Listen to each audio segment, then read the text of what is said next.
नमस्कार। आज 14 अगस्त 2025 थर्सडे का दिन है। शाम के 6 बज रहे हैं और सुन लो यूपीएससी पर आपका स्वागत है। नमस्कार। यूपीएससी की तैयारी करने वालों के लिए आज का दिन काफ़ी घटनाओं भरा रहा है। हम आज की सबसे ज़रूरी खबरों और उनके एनालिसिस पर गौर करेंगे। बिल्कुल, आज हम शासन यानी गवर्नेंस, अर्थव्यवस्था यानी इकोनॉमी, सामाजिक न्याय यानी सोशल जस्टिस और हाँ, साइंस एंड टेक से जुड़े कुछ बहुत ही अहम मुद्दों को समझने की कोशिश करेंगे। और ये चर्चा सिर्फ खबरें जानना नहीं है, बल्कि ये समझने की कोशिश है कि ये मुद्दे कैसे इंटरलिंक्ड हैं, कैसे ये पॉलिसी को शेप करते हैं और आपकी यूपीएससी प्रिपरेशन में कैसे वैल्यू ऐड कर सकते हैं। एग्जैक्टली। हमारा फोकस रहेगा डीप एनालिसिस पर ताकि कॉन्सेप्ट्स क्लियर हो और आप इन्फॉर्म्ड ओपिनियंस बना सकें। तो आज की पिटारे में क्या-क्या है? काफी कुछ है। सुप्रीम कोर्ट में दो बड़े मामले हैं। एक तो ये स्ट्रे डॉग्स, आवारा कुत्तों वाला मामला फिर से उठा है और दूसरा आरक्षण में क्रीमी लेयर पर एक बड़ी बहस छिड़ गई है, खासकर SC/ST रिजर्वेशन के कॉन्टेक्स्ट में। और कमर्शियल फ्लाइट इस बार यूएस का सैटेलाइट लेकर जा रहा है LVM-3 रॉकेट। ये भी एक बड़ी खबर है। डेफिनेटली। साइंस एंड टेक में भारत की बढ़ती कैपेबिलिटीज का प्रूफ है ये। और हाँ, आज 14 अगस्त पार्टीशन हॉरर्स रिमेम्बरेंस डे यानी विभाजन विभीषिका स्मृति दिवस भी है। उसे भी याद करना जरूरी है। बिल्कुल, तो चलिए शुरुआत करते हैं सेक्शन 1 GS पेपर 2 से जुड़े मुद्दों से। पहला मामला है स्ट्रे डॉग्स का। सुप्रीम कोर्ट की 3 जज बेंच, 3 न्यायाधीशों की पीठ दिल्ली NCR में स्ट्रे डॉग्स यानी आवारा कुत्तों के मैनेजमेंट पर फिर से सुनवाई कर रही है। ये मामला फिर से क्यों उठा? पहले क्या हुआ था इसमें? देखिए, ये मामला काफी समय से चल रहा है। इसमें एक ट्विस्ट आया जब पिछली बेंच ने, शायद 2 जज बेंच थी वो, उन्होंने आदेश दिया कि इन कुत्तों को, खासकर जो काटने वाले या एग्रेसिव हैं, उन्हें हटाया जाए। कैप्चर एंड रिमूव वाली अप्रोच थी। अच्छा, हटाने का आदेश। हाँ, लेकिन यहीं पर कॉन्फ्लिक्ट शुरू हुआ क्योंकि हमारे पास animal birth control ABC rules 2023 हैं। एनिमल बर्थ कंट्रोल यानी पशु जन नियंत्रण नियम 2023। ये रूल्स पिछले साल ही अपडेट हुए थे। और ये ABC रूल्स क्या कहते हैं? ये रूल्स बिल्कुल अलग अप्रोच बताते हैं। ये कहते हैं कि आवारा कुत्तों को पकड़ो, उनकी नसबंदी करो यानी स्टेरिलाइज करो, उन्हें एंटी रेबीज वैक्सीन लगाओ और फिर उन्हें उसी इलाके में वापस छोड़ दो जहां से पकड़ा था। रीलोकेशन या रिमूवल की बात ये रूल्स नहीं करते अनलेस कोई कुत्ता इनक्योरेबली इल या मॉर्टली वुंडेड हो। तो मतलब कोर्ट का पिछला आदेश और ये ABC रूल्स 2023 ये आपस में कॉन्ट्रडिक्ट कर रहे थे। एग्जैक्टली, यही कोर इशू है। पिछला आदेश रिमूवल की बात कर रहा था, जबकि कानून कहता है स्टेरिलाइजेशन और release back in the same area. इसी कॉन्ट्रडिक्शन की वजह से मामला अब एक लार्जर बेंच यानी 3 जज बेंच के पास गया है ताकि इस पर क्लैरिटी आ सके। ये तो लीगल कॉन्फ्लिक्ट हुआ, पर इसके पीछे का सोशल कॉन्फ्लिक्ट क्या है? Human safety versus animal rights. बिल्कुल, ये क्लासिक डिलेमा है। एक तरफ लोगों की सुरक्षा का सवाल है, खासकर बच्चों और बुजुर्गों का, जिन्हें आवारा कुत्तों से खतरा महसूस होता है। डॉग बाइट के केसेस बढ़ रहे हैं, रेबीज का डर है, लोगों में गुस्सा भी है। हाँ, वो तो है।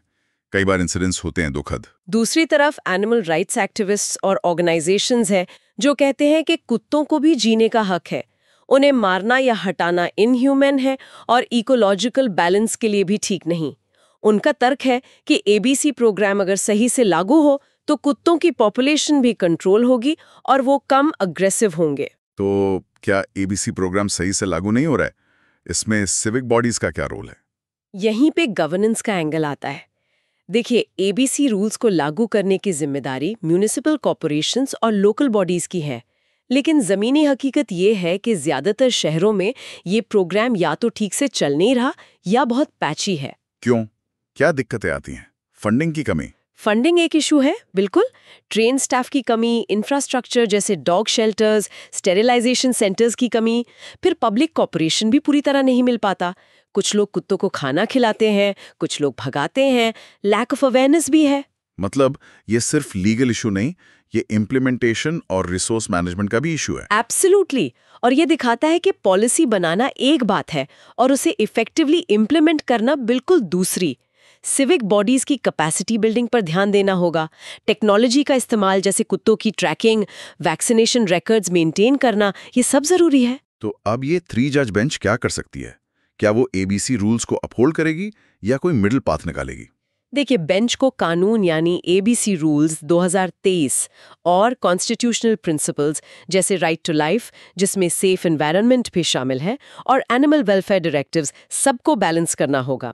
हो सकता है बेंच एबीसी रूल्स को ही इम्प्लीमेंट करने पर जोर दे, पर साथ में सिविक बॉडीज को स्ट्रिक्ट गाइडलाइंस और टाइमलाइंस दें, या शायद रूल्स में ही कुछ मॉडिफिकेशन सजेस्ट करें ताकि public safety concerns better address हो सकें। ये भी हो सकता है कि ह्यूमन एनिमल कॉन्फ्लिक्ट मिटिगेशन के लिए कुछ इनोवेटिव सॉल्यूशंस पर बात हो, जैसे डेजिग्नेटेड फीडिंग स्पॉट्स या कम्युनिटी अडॉप्शन प्रोग्राम्स। बिल्कुल, सॉल्यूशंस होलिस्टिक होने चाहिए। सिर्फ कुत्तों को हटाने या सिर्फ स्टेरिलाइज करने से बात नहीं बनेगी। कम्युनिटी इन्वॉल्वमेंट, अवेयरनेस कैंपेन्स और रिस्पॉन्सिबल पेट ओनरशिप को भी प्रमोट करना होगा। ये एक complex social legal administrative problem है। समझ गया। तो इस केस पर नजर रखनी होगी। काफी इंपॉर्टेंट इम्प्लीकेशंस हैं इसके अर्बन गवर्नेंस और एनिमल वेलफेयर को लेकर। बिल्कुल।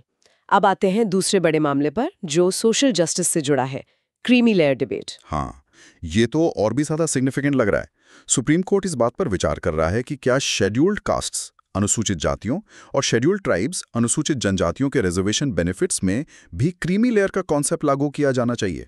हाँ, ये एक लैंडमार्क केस बन सकता है। एक याचिका दायर हुई है जिसमें कहा गया है कि SC/ST कम्युनिटीज के अंदर जो रिलेटिवली वेल ऑफ सेक्शन है, जो संपन्न तबका है, आरक्षण का ज्यादातर लाभ उन्हीं को मिल रहा है। मतलब आर्ग्यूमेंट ये है कि जो लोग सालों से रिजर्वेशन का बेनिफिट लेकर इकोनॉमिक और सोशल रूप से काफी आगे बढ़ चुके हैं, उन्हें अब रिजर्वेशन पूल से बाहर किया जाना चाहिए ताकि बेनिफिट उन तक पहुंचे जो अभी भी बहुत पीछे हैं। Precisely.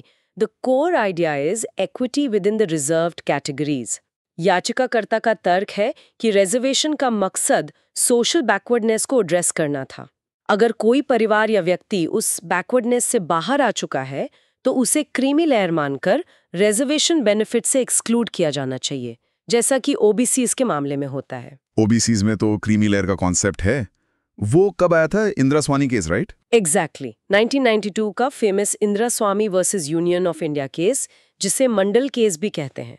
उस जजमेंट में सुप्रीम कोर्ट ने ओबीसीज रिजर्वेशन को अपहेल्ड किया था, लेकिन साथ ही ये कंडीशन लगा दी थी कि ओबीसीज के अंदर जो क्रीमी लेयर है, यानी सोशली एडवांस्ड पर्सन्स, उन्हें रिजर्वेशन का लाभ नहीं मिलेगा। तो अब सवाल ये है कि जो प्रिंसिपल ओबीसीज के लिए लागू है, क्या वो SC/STs के लिए भी लागू होना चाहिए? यहीं पर मामला पेचीदा हो जाता है। देखिए, इंदिरा साहनी जजमेंट में कोर्ट ने साफ कहा था कि क्रीमी लेयर का कॉन्सेप्ट SC/ST पर लागू नहीं होगा। क्यों? What was the reasoning? Reasoning ये थी कि SC/ST रिजर्वेशन का आधार सिर्फ इकोनॉमिक बैकवर्डनेस नहीं है, बल्कि हिस्टोरिकल इनजस्टिस, अनटचेबिलिटी और एक्सट्रीम सोशल डिस्क्रिमिनेशन है, जो सदियों से चला आ रहा है। कोर्ट का मानना था कि ये डिस्क्रिमिनेशन इतना डीप रूटेड है कि इसे सिर्फ इकोनॉमिक प्रोग्रेस से खत्म नहीं माना जा सकता। इसलिए SC/STs को एक सिंगल होमोजीनियस ग्रुप माना गया in terms of facing historical discrimination. लेकिन अब जो याचिका करता है, उनका आर्ग्यूमेंट क्या है? क्या वो कह रहे हैं कि हालात बदल गए? उनका आर्ग्यूमेंट है कि 70 साल से ज्यादा रिजर्वेशन के बाद SC/ST कम्युनिटीज के अंदर भी एक क्लास डिफरेंशिएशन आ गया है। एक तबका है जो IAS, IPS बन गया है, बड़े बिजनेसेस चला रहा है, हाई इनकम ग्रुप में है। क्या उन्हें अभी भी रिजर्वेशन की उतनी ज़रूरत है जितनी उसी कम्युनिटी के गरीब भूमिहीन मजदूर को है? उनका कहना है कि reservation benefit should percolate down to the most deserving. ये तो इक्विटी का पावरफुल आर्ग्यूमेंट लगता है, but what are the counter arguments? SC/ST groups क्यों अपोज कर रहे हैं इसे? काउंटर आर्ग्यूमेंट्स भी उतने ही स्ट्रांग है। पहला, जैसा मैंने कहा, SC/ST रिजर्वेशन का basis historical and social stigma है, जो इकोनॉमिक वेलबींग के बावजूद पूरी तरह खत्म नहीं होता। आज भी SC/ST कम्युनिटी के वेल ऑफ लोगों को सटल या ओवर डिस्क्रिमिनेशन फेस करना पड़ता है, मैरिज में, सोशल इंटरैक्शंस में, प्रोफेशनल सेटिंग्स में। पॉइंट है। मतलब सोशल आइडेंटिटी का स्टिग्मा इकोनॉमिक स्टेटस से ऊपर है। उनका यही कहना है। दूसरा आर्ग्यूमेंट है कि SC/ST कम्युनिटीज में ओवरऑल रिप्रेजेंटेशन अभी भी एडिक्वेट नहीं है, स्पेशली हायर पोस्ट्स में। क्रीमी लेयर हटाने से ये रिप्रेजेंटेशन और कम हो सकता है। तीसरा, क्रीमी लेयर आइडेंटिफाई करना SC/STs में बहुत डिफिकल्ट और कॉम्प्लेक्स प्रोसेस होगा। OBCs के लिए criteria income, government posts etcetera बने हुए हैं, पर SC/STs के लिए क्या क्राइटेरिया होंगे, ये बहुत कंटेंशियस हो सकता है। और ये भी कि क्या कोर्ट के पास ये मैंडेट है पॉलिसी में इतना बड़ा चेंज करने का? Isn't this a matter for parliament? ये भी एक अहम लीगल क्वेश्चन है। क्या ये जुडिशियल ओवररीच होगा? हालांकि कोर्ट पहले भी रिजर्वेशन पॉलिसी को इंटरप्रेट और शेप करता रहा है। एम नागराज केस 2006 और जर्नैल सिंह केस 2018 में कोर्ट ने SC/ST प्रमोशन में रिजर्वेशन पर कंडीशंस लगाई थी, जिसमें क्रीमी लेयर एक्सक्लूजन की बात भी इनडायरेक्टली आई थी, पर वो प्रमोशन तक लिमिटेड थी। अब ये डायरेक्ट रिक्रूटमेंट और एडमिशन की बात है। तो मतलब कोर्ट को इंदिरा साहनी जजमेंट को रिविजिट करना होगा? Potentially, yes. Or they might find a way to introduce the concept without directly overturning Indira Swani, perhaps through interpretation. ये देखना होगा कि कोर्ट इस पर क्या रुख अपनाता है। ये एक बहुत सेंसिटिव इशू है जिसके पॉलिटिकल और सोशल रैमिफिकेशंस बहुत गहरे होंगे। Definitely. ये सिर्फ रिजर्वेशन पॉलिसी का सवाल नहीं, ये सोशल जस्टिस के कॉन्सेप्ट को री-एग्जामिन करने जैसा है। इस पर बहुत केयरफुल डेलिब्रेशन की जरूरत होगी। अग्रीड। अच्छा, GS पेपर 2 में एक और छोटा सा अपडेट है, बिहार इलेक्टोरल रोल रिवीजन का मामला। हाँ, इसका संक्षिप्त उल्लेख था। क्या है ये मामला? बेसिकली बिहार में अभी वोटर लिस्ट का स्पेशल समरी रिवीजन चल रहा है। कुछ पॉलिटिकल पार्टीज ने आरोप लगाया है कि इसमें इरेगुलरिटीज हो रही हैं और election commission of India ECI की भूमिका पर सवाल उठाए हैं। उनका कहना है कि कुछ एलिजिबल वोटर्स के नाम काटे जा रहे हैं या जोड़े नहीं जा रहे, पॉसिबली विद पॉलिटिकल मोटिव्स। अच्छा, ये तो गंभीर आरोप है। ECI का क्या कहना है इस पर? ECI ने इन आरोपों को डिनाई किया है और कहा है कि रिवीजन प्रोसेस ट्रांसपेरेंट तरीके से हो रहा है एज पर एस्टैब्लिश प्रोसीजर्स, लेकिन पॉलिटिकल कंट्रोवर्सी बन गई है। ये मामला इंपॉर्टेंस रखता है क्योंकि ये इलेक्टोरल रिफॉर्म्स और ECI की इम्पार्शियलिटी जैसे मुद्दों से जुड़ा है। फ्री एंड फेयर इलेक्शंस के लिए एक्यूरेट इलेक्टोरल रोल्स होना फाउंडेशनल है। राइट, इस पर भी नजर रखनी होगी, स्पेशली अगर मामला कोर्ट में जाता है या ECI कोई इंक्वायरी बैठाता है। हाँ, अच्छा, GS पेपर 2 में 2 और पॉइंट्स थे आउटलाइन में, अलास्का समिट और इंडिया सिंगापुर टाइज। इन पर कुछ ब्रीफ अपडेट्स। अलास्का समिट, ये शायद US चाइना के कॉन्टेक्स्ट में रहा होगा, हालांकि आज की प्रमुख खबरों में इसका जिक्र कम है। जनरली ऐसी summits global power dynamics, trade tensions और स्ट्रेटेजिक इश्यूज पर फोकस करती हैं। Any recent developments? Recent high-level meetings हुई हैं, but maybe not a specific Alaska summit today. However, US-China relations remain a critical aspect of international relations. Competition चल रहा है technology में, ट्रेड में, इंडो-पैसिफिक में इन्फ्लुएंस को लेकर। UPSC एस्पिरेंट्स को इस डायनामिक पर कंटिन्यूसली नजर रखनी चाहिए। की एरियाज हैं Taiwan Strait, South China Sea, technology decoupling, trade war impacts. Got it. And India-Singapore ties? India Singapore relations काफ़ी स्ट्रॉन्ग और मल्टीफैसेटेड हैं। Defence cooperation, economic ties, Singapore is a major source of FDI for India, और digital economy partnership जैसे UPI pay now linkage की areas हैं। Recently शायद कोई high level visit हुई हो या कोई नया एग्रीमेंट साइन हुआ हो डिफेंस या टेक्नोलॉजी कोऑपरेशन पर। ये ASEAN कॉन्टेक्स्ट में भी इम्पॉर्टेंट है। Singapore is a key partner for India's Act East policy. Right. तो ये अपडेट्स भी ग्लोबल कॉन्टेक्स्ट समझने के लिए जरूरी हैं। अब चलें सेक्शन 2 GS पेपर 3 की तरफ, इकोनॉमी, साइटेक, सिक्योरिटी। जरूर। सबसे पहले बात करते हैं अर्थव्यवस्था की। एक महत्वपूर्ण बिल पेश हुआ है, insolvency and bankruptcy code amendment bill 2025, IBC यानी दिवाला और दिवालियापन संहिता। इसका मकसद क्या है? IBC तो 2016 में आया था, right? As a major reform. उसका परफॉर्मेंस कैसा रहा है? And why this amendment now? हाँ, IBC 2016 एक गेम चेंजर रिफॉर्म था। इसका मेन ऑब्जेक्टिव था फंसे हुए कर्जों, नॉन परफॉर्मिंग एसेट्स, NPAs का रेजोल्यूशन टाइम बाउंड तरीके से करना और ease of doing business improve करना।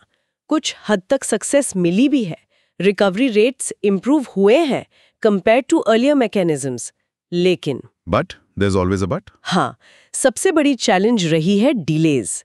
आपने शुरू में मेंशन किया था केस एडमिट होने में ही औसतन 434 डेज लग रहे हैं, जबकि IBC का ओरिजिनल एम था कि पूरी process 180 days extendable to 270 days में खत्म हो जाए। Reality is far from this. 434 दिन सिर्फ एडमिशन में, तो पूरी प्रोसेस में कितना टाइम लग रहा होगा? Average resolution time is currently around 650 days. ये बहुत ज्यादा है। डिलेज की वजह से एसेट वैल्यू इरोड होती है, रिकवरी कम होती है और पूरा प्रोसेस इनएफिशिएंट हो जाता है। तो ये नया अमेंडमेंट बिल 2025 इन्हीं डिलेस को एड्रेस करने के लिए क्या स्पेसिफिक प्रपोजल्स हैं इसमें? हाँ, प्राइमरीली डिलेज को टैकल करना ही फोकस है। इसमें कुछ की प्रपोजल्स हैं। पहला, एक नया मैकेनिज्म लाया जा रहा है, creditor initiated insolvency resolution process. CIRP, ये क्या है? How is it different from the current process CIRP, corporate insolvency resolution process? Current CIRP में केस एडमिट होने के बाद कमिटी ऑफ क्रेडिटर्स COC बनती है, रेजोल्यूशन प्रोफेशनल अपॉइंट होता है, फिर रेजोल्यूशन प्लान आता है। इसमें NCLT national company law tribunal का इन्वॉल्वमेंट काफी ज्यादा है एट वेरियस स्टेजेस, जिससे डिलेज होते हैं। CIRP का प्रपोजल है कि कुछ केसेस में जहां डिफॉल्ट अमाउंट एक थ्रेशोल्ड से कम हो, क्रेडिटर्स खुद ही NCLT के मिनिमल इंटरवेंशन के साथ एक रेजोल्यूशन प्लान पर अग्री कर सकें। Sort of an out of court pre packaged process, but creditor driven. Interesting. तो NCLT का बर्डन कम होगा इससे? Theoretically, yes. The idea is faster resolution for smaller cases. दूसरा बड़ा प्रपोजल है ग्रुप इंसॉल्वेंसी का फ्रेमवर्क लाना। ग्रुप इंसॉल्वेंसी मतलब? अभी IBC में हर कंपनी का केस अलग-अलग चलता है, भले ही वो एक ही कॉर्पोरेट ग्रुप का हिस्सा हो।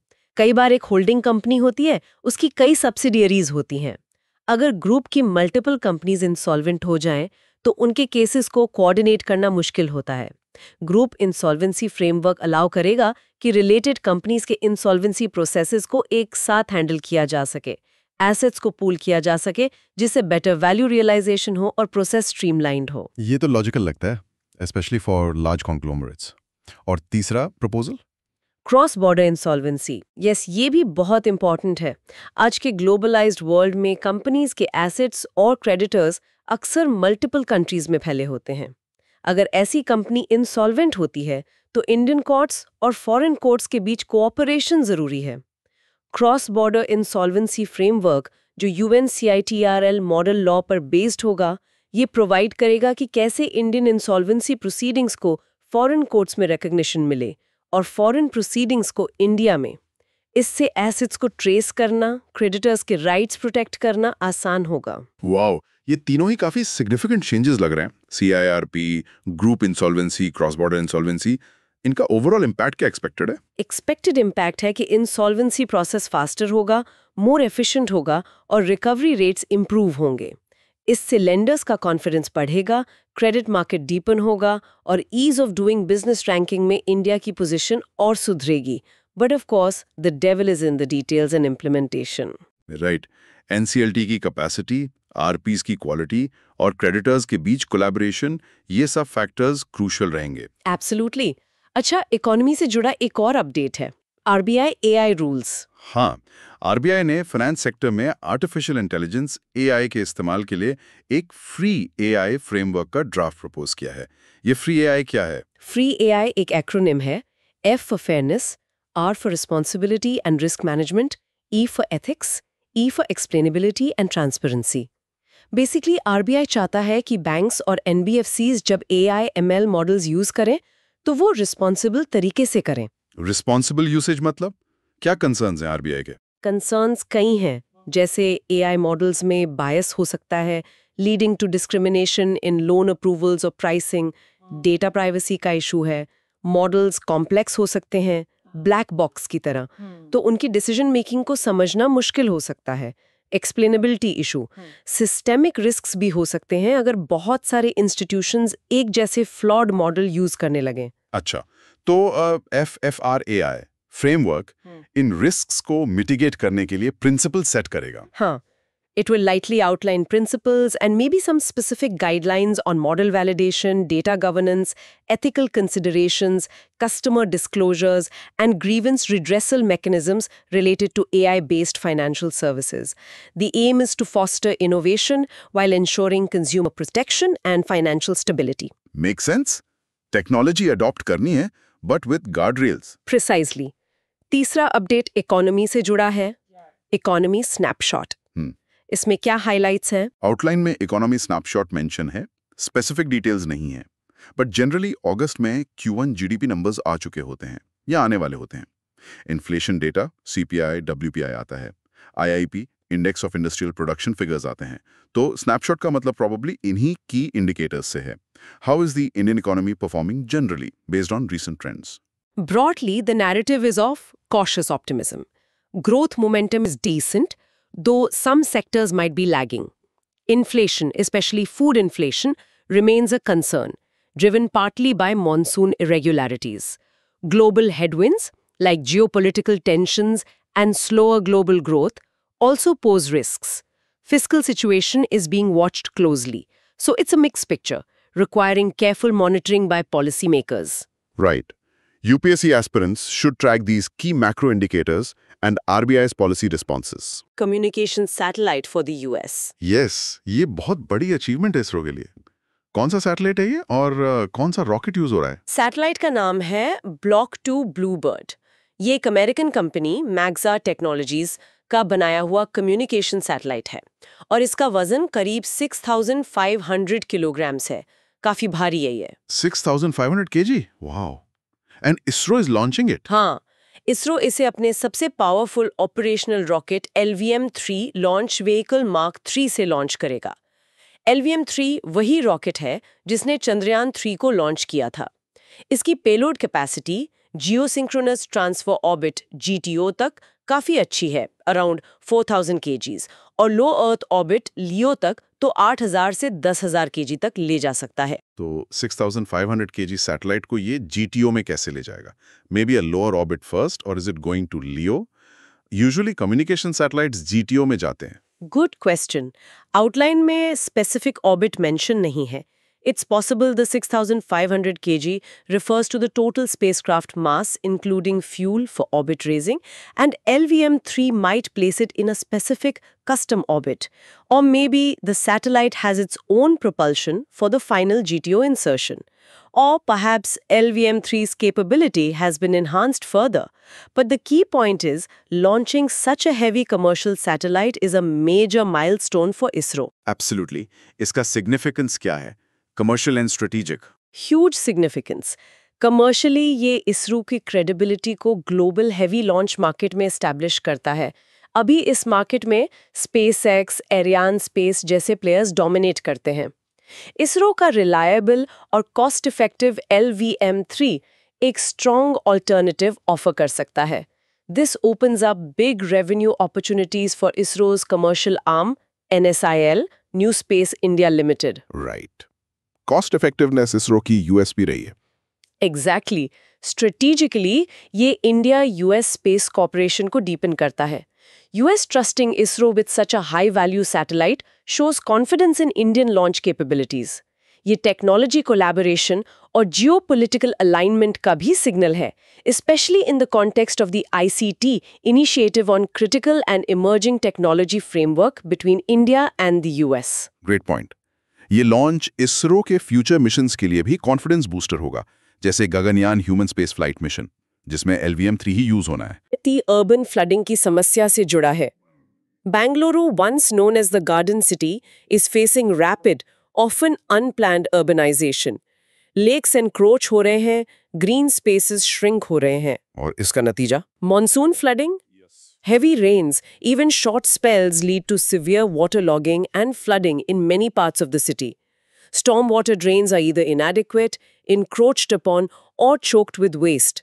The city's natural drainage systems, the Raja Kaluve, have been disrupted. This impacts daily life, damages property, and highlights poor urban planning and governance. ये तो कई इंडियन सिटीज की कहानी है। What specific steps are being discussed or taken in Bengaluru? There's talk about lake rejuvenation, clearing encroachments from drains, improving waste management, promoting rainwater harvesting, and protecting remaining green spaces. But implementation remains a huge challenge due to administrative hurdles, political issues, and citizen non-compliance sometimes. It's a critical issue for sustainable urban development. Indeed. And the other point was Maoist operations in Chhattisgarh. हाँ, ये internal security का मुद्दा है। छत्तीसगढ़ में left wing extremism LWE प्रभावित areas में security forces के counter Maoist operations जारी हैं। रीसेंट रिपोर्ट्स होंगी कैजुअलिटीज की, आइदर सिक्योरिटी फोर्सेस और माओइस्ट्स या फिर सरेंडर्स की। ये LW प्रॉब्लम तो दशकों से चली आ रही है। करंट स्ट्रैटेजी क्या है गवर्नमेंट की? Only security operations? गवर्नमेंट की स्ट्रैटेजी मल्टी प्रॉन्ग है। सिक्योरिटी ऑपरेशंस तो हैं ही, to contain the violence and reclaim territory, but साथ ही डेवलपमेंट पर भी फोकस है। Building roads, schools, health centres in affected areas to win the trust of the local population and address root causes like poverty, lack of opportunities, and alienation. Samadhan doctrine is often mentioned. S for smart leadership, A for aggressive strategy, M for motivation and training, A for actionable intelligence, D for dashboard-based KPIs, H for harnessing technology, A for action plan for each theater, N for no access to financing. Right, समाधान strategy. कितना effective रहा है ये? LWE का influence कम हुआ है? Data suggests that the geographical spread of LWL has reduced significantly over the years. Violence levels have also come down compared to the peak, but it remains a serious threat in certain pockets, especially in Chhattisgarh, Jharkhand, Odisha. The Maoists adapt their tactics, and security forces face difficult terrain and challenges in gathering intelligence. It's a long haul. Okay. So, ongoing challenge requiring sustained effort on both security and development fronts. Precisely. अब section 3 पर आते हैं, GS paper 1 से related topics. Monsoon flooding. ये बेंगलुरु वाले point से related है, but may be a broader context. हाँ, आउटलाइन में अलग से मेंशन्ड है।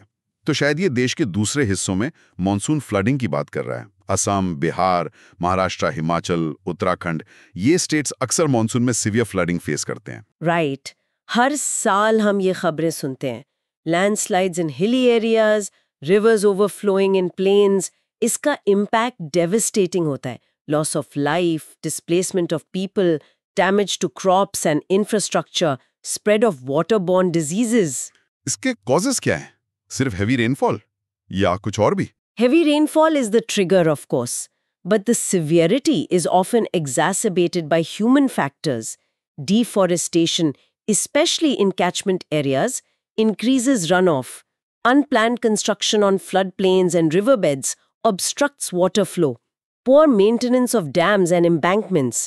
Climate change is also playing a role, leading to more intense rainfall events. तो ये नेचुरल डिजास्टर कम, मैन-मेड डिजास्टर ज्यादा है। It's often a combination, a hydrometeorological hazard aggravated by human vulnerability and actions. What we need is better flood forecasting and warning systems, stricter regulation of land use, investment in flood-resilient infrastructure, watershed management, and community preparedness. Disaster management cycle, prevention, mitigation, preparedness, response, recovery needs strengthening. Right. NDA में guidelines हैं, national flood commission reports हैं, but implementation is की। Exactly. दूसरा point GS paper आई में है social issues. इसमें एक specific study का मेंशन था आउटलाइन में, human animal coexistence study focusing on street dogs. हाँ, ये स्ट्रे डॉग वाले इशू से लिंक होता है। What did the study find? Study का फाइंडिंग इंटरेस्टिंग है। ये कहता है कि मीडिया पोर्ट्रेयल और पब्लिक डिस्कोर्स अक्सर कॉन्फ्लिक्ट पर फोकस करता है, डॉग बाइट्स पर फोकस करता है, लेकिन अगर आप जमीनी हकीकत देखें तो इंडिया में ह्यूमंस और स्ट्रीट डॉग्स के बीच ज्यादातर इंटरैक्शंस एक्चुअली पीसफुल या न्यूट्रल होती हैं। पीसफुल और न्यूट्रल कैसे? मतलब लोग कुत्तों को इग्नोर करते हुए निकल जाते हैं, कुत्ते इंसानों के आसपास रहते हैं विदाउट एनी एग्रेशन, कई लोग उन्हें खाना देते हैं, केयर करते हैं। हाँ, कॉन्फ्लिक्ट होता है, अग्रेशन होता है, बट वो ओवरऑल इंटरैक्शंस का एक छोटा हिस्सा है। Study argues that the narrative is skewed towards conflict, which hinders finding sustainable coexistence solutions. ये तो काउंटर इंट्यूटिव लगता है, given the headlines. तो स्टडी का सजेशन क्या है? सजेशन ये है कि हमें कोएग्जिस्टेंस के मॉडल्स पे फोकस करना चाहिए, rather than just conflict management or eradication. Community-based approaches, understanding dog behavior better, promoting responsible feeding practices, and of course, effective implementation of ABC and vaccination programs, ये सब coexistence को foster कर सकते हैं. It challenges the dominant narrative of perpetual conflict. Interesting perspective. ये हमें data-driven insights पर policy base करने की importance बताता है, rather than just reacting to sensational incidents. Precisely. Now let's move to Section 4, Independence Eve. Today is August 14th. हाँ, कल 15th अगस्त हमारा इंडिपेंडेंस डे है। तो आज 14 अगस्त को दो इंपॉर्टेंट एस्पेक्ट्स हैं। पहला, partition horrors remembrance day. Yes, विभाजन विभीषिका स्मृति दिवस। गवर्नमेंट ने इसे 2021 में डिक्लेयर किया था to remember the pain and suffering of millions during the partition of India in 1947. It was one of the largest and most tragic migrations in human history. Communal violence, loss of life, displacement. The scars run deep. Why is it important to remember this? Remembering is important, first, to honor the victims and their struggles. Second, to learn from history the dangers of communal hatred, religious intolerance, and divisive politics. Third, it serves as a reminder of the value of peace, harmony, and national unity, which were hard won. It's not about opening wounds, but about acknowledging the past to build a better future. Very well put. Acknowledging the tragedy to reinforce our commitment to unity and non-violence. Exactly. And the second aspect for today is independence prep. हाँ, कल के independence day celebrations की तैयारियां जोरों पर होंगी। Red fort पे main event होता है, प्राइम मिनिस्टर का address, security arrangements high level पर होते हैं। Right. Security is always a major focus, especially given the current geopolitical climate and internal security challenges. Besides security, preparations involve logistics for the parade, cultural programs, managing crowds, ensuring smooth broadcast. It's a massive organizational effort involving multiple agencies. और symbolically, Independence Day is a moment for the nation to reflect on its journey, achievements, challenges, and future goals. PM's speech often outlines the government's vision and priorities. Yes, it's a significant occasion for national stock-taking and reaffirming constitutional values. Okay. Now, Section 5 is prelims facts. Based on today's discussion, what could be some potential prelims questions? Quite a few possibilities. 1. ABC Rules 2023. Key provisions. Which ministry notified them? Ministry of Fisheries, Animal Husbandry and Dairying. Which act are they under? Prevention of Cruelty to Animals Act 1960. 2. Creamy layer. Which case established it for OBCs? Indra Savani. Constitutional articles related to reservation. Art 15-16. Difference between basis for OBC versus SC/ST reservation. 3. IBC 2016 and amendments. Key features of the new bill: CIRP, group insolvency, cross-border insolvency based on which model law? UNCTIRAL. NCLT's role. 4. RBI's Free AI framework. What does Free AI stand for? Purpose. 5. ISRO's LVM-3. Payload capacity, approx. Recent launches, Chandrayaan-3, this US satellite. ISRO's commercial arm, NSIL. 6. Partition Horrors Remembrance Day, date, significance. 7. Samadhan strategy, related to key components. 8. Key locations, issues. Raja Kaluve's, Bengaluru. ICT, India, US. Act East Policy, India, Singapore. Great list. That covers a lot of ground for prelims revision based on today's news. And now, Section 6, mains questions. How can these topics be framed for mains? Let's think 1. GS Paper 2, Governance, Social Justice. The conflict between human safety and animal rights in the context of stray dog management highlights deeper issues of urban governance and policy implementation in India. Critically analyze. Focus on ABC rules, civic body failures, need for holistic solutions. 1. GS Paper 2, Governance, Social Justice. Examine the arguments for and against extending the creamy layer concept to scheduled castes and scheduled tribes reservations. What are the potential social-legal implications of such a move? Discuss Indra Sani, basis of reservation, equity versus historical injustice, implementation challenges. 1. GS Paper 2, Governance, Social Justice. Assess the performance of the Insolvency and Bankruptcy Code 2016 in resolving stressed assets. Discuss the key proposals of the IBC Amendment Bill 2025 aimed at addressing the challenges faced. वो IBC के impact को, delays को, CIRP को, group and cross-border insolvency को. Good ones. What about GS Paper 3, Economy, Sci-Tech, Environment, Security? Yeah. 2 GS Paper 3, 2 GS Paper 3, artificial intelligence offers immense potential for the financial sector but also poses significant risks. Discuss RBI's proposed free AI framework in light of the need for responsible innovation, explain AI applications in finance, risks like bias, privacy, principles of free AI. 2 JS Paper 3, ISRO's recent successes in the commercial launch market, particularly with heavy satellites, signify a major leap in India's space capabilities. Analyze the commercial and strategic importance of these developments. Discuss LVM-3, NSIL, global market, India-US space cooperation. Urban flooding is increasingly becoming a man-made disaster in Indian cities like Bengaluru. Identify the major causes and suggest comprehensive measures for mitigation and management. Causes: unplanned urbanization, encroachment, climate change. Measures: planning, infra, community participation. Urban flooding is increasingly becoming a man-made disaster in Indian cities like Bengaluru. Identify the major causes and suggest comprehensive measures for mitigation and management. Causes: Evaluate the effectiveness of the multi-pronged strategy adopted by the government to counter left-wing extremism in India. What further steps are needed? Discuss security operations, development initiatives, samadhan, remaining challenges, and maybe something linking history and present from GS Paper 1. 3. GS Paper 1 Society History. Remembering events like the partition is crucial for national healing and strengthening social harmony. Discuss the significance of observing the Partition Horrors Remembrance Day. Acknowledge tragedy, lessons learned, promoting unity. 3. GS Paper 1 Society History.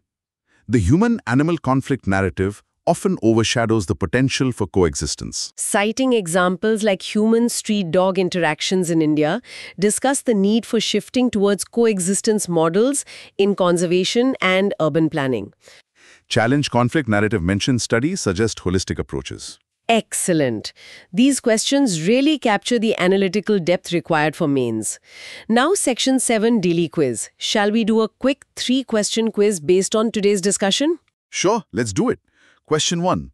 The creamy layer concept was first applied to which category of reservation in India following the Indra Sahani judgment? A. SCs, B. STs, C. OBCs, D. EWS. Okay, that should be straightforward. The answer is C. OBCs, other backward classes. Correct. Question 2. ISRO is using which launch vehicle to launch the American Block 2 Bluebird satellite? A. PSLV, B. GSLV Mk2, C. LVM-3, D. SSLV. We discussed this. It's their most powerful one, LVM-3. So, C. LVM-3. Spot on. Question 3. The proposed CIRP mechanism in the IBC Amendment Bill 2025 primarily aims to A. Increase the powers of resolution professionals, B. Introduce group insolvency, C. Facilitate cross-border insolvency, D. Reduce delays by allowing creditor-initiated resolution with minimal NCLT intervention. CIRP, creditor-initiated, focuses on reducing delays. So, D seems correct. Absolutely right. Well done. That brings us to the final section, Section 8, Revision Cards. What are the key takeaways or keywords students should put on their revision cards from today's discussion? Okay. Let's summarize the key terms and concepts. Stray dogs. ABC Rules 2023, sterilize and release, human safety versus animal rights, civic body role, 3-judge bench review, creamy layer, SC/ST context, Indra Sahani OBCs, equity within reservation versus historical injustice basis, potential policy shift. IBC Bill 2025, delays in CIRP, creditor-initiated, group insolvency, cross-border insolvency, UNCITRL model, ease of doing business. RBI AI rules. Free AI, fairness, responsibility, ethics, explainability, responsible AI in finance, risk mitigation. ISRO-US launch, LVM-3 rocket, Block 2 Bluebird, heavy US satellite, commercial launch market, NSEIL, India-US Space Cooperation, ICET. Bengaluru crisis, declining green cover, urban flooding, Raja Kaluve's poor urban planning. LWE. Chhattisgarh Ops, Samadhan Strategy, Security plus Development Approach. Monsoon flooding, causes, rainfall plus human factors, deforestation, encroachment, mitigation and management. Partition Remembrance Aug 14th, Remembering Pain, Learning from History, National Unity. Human-dog coexistence, study finding. Peaceful interactions, conflict. Need for coexistence models. That's a very comprehensive set of revision points. Covers all the core issues we discussed. Yes, keeping these keywords handy will help in quick recall before the exams. So that wraps up our detailed analysis of the key happenings of August 14th, 2025. We covered quite a range of topics today, from critical court cases and economic reforms to space achievements and social reflections. Indeed, it shows how interconnected everything is. Government's decisions impact social justice, economic policies affect ease of living, technological progress brings new opportunities and challenges, and historical memory shapes our present. Absolutely. And understanding these connections is crucial for any aspiring civil servant. It's about developing that analytical perspective. UPSC की तैयारी, जैसा हम हमेशा कहते हैं, एक marathon है, sprint नहीं. It requires patience, persistence, and a curious mind. Every day you learn something new, connect the dots, build your understanding. You're not just preparing for an exam, you are preparing to be a part of the solution, to contribute to the nation's progress. Well said. That knowledge empowers you. It equips you to analyze problems critically and devise effective solutions. So keep that fire burning, stay focused, stay inquisitive. Don't get overwhelmed, just take it one day at a time. Remember, आप सिर्फ खबरें नहीं पढ़ रहे, आप भविष्य को आकार देने की तैयारी कर रहे हैं. Every issue we discussed today is a lesson in governance, a challenge waiting for innovative solutions. Your preparation is the first step towards being that change maker. हिम्मत मत हारिए. उम्मीद है ये विश्लेषण आपके लिए उपयोगी रहा होगा. If you found this discussion helpful, please do like, share and subscribe to our YouTube channel, Sunlo UPSC. Your support encourages us to bring more such content. और हाँ, अपने thoughts, questions या feedback नीचे comment section में ज़रूर share करें. We love hearing from you. If you'd like exclusive content or want to engage more deeply, consider joining our membership program. And if you feel generous and want to support our work directly, you can use the Super Thanks feature. Every contribution, big or small, helps us sustain the channel and continue providing quality analysis for a long time. इस चर्चा को दोबारा ज़रूर सुने, maybe at 1.5x speed for revision, ताकि सारे concepts और linkages अच्छी तरह से आपके दिमाग में बैठ जाएं. Thank you for tuning in. Keep learning, keep growing. धन्यवाद. मिलेंगे अगली बार नई खबरों और नए विश्लेषण के साथ. जय हिंद.